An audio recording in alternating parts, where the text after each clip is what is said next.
ادھر لو یا ادھر پیچھے کر ہلو پیچھے جو ہم بول رہے ہیں وہ آپ سنیں گے ہم کو ادھر سے نکلنا ہے پیچھے پیچھے نا نکلنا ہے سیدھے آئیں گے وہ تو ہاتھ بٹھا لیں گے نا بابا ٹھیک ہے ندی لگاؤ ٹھیک ہے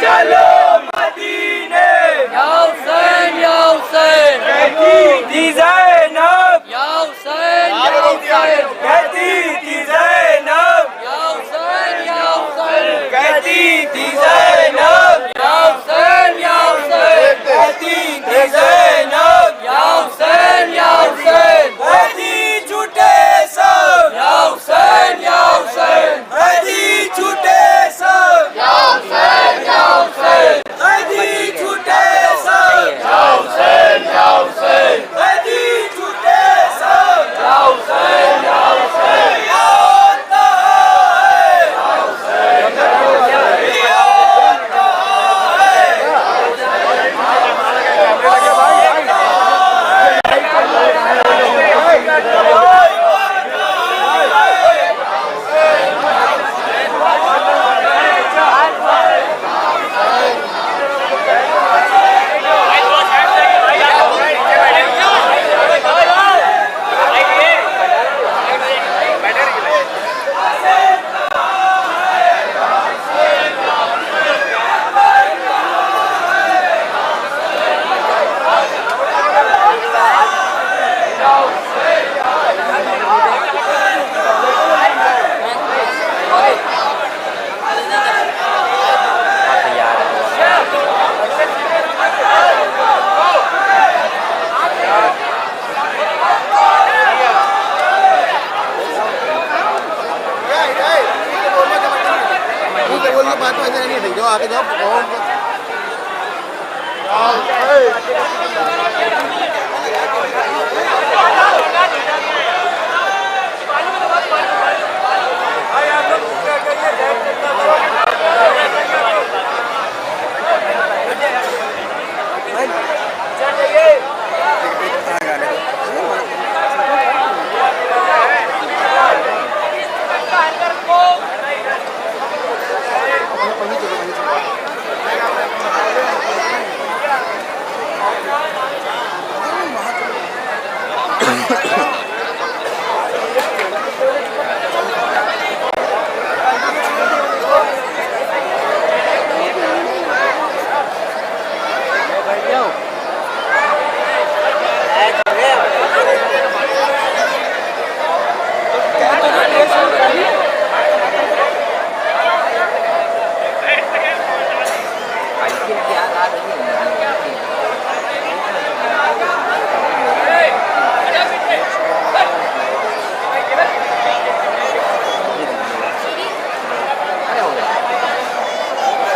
وہ کیا ایک دو کو اڑا دیا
صادق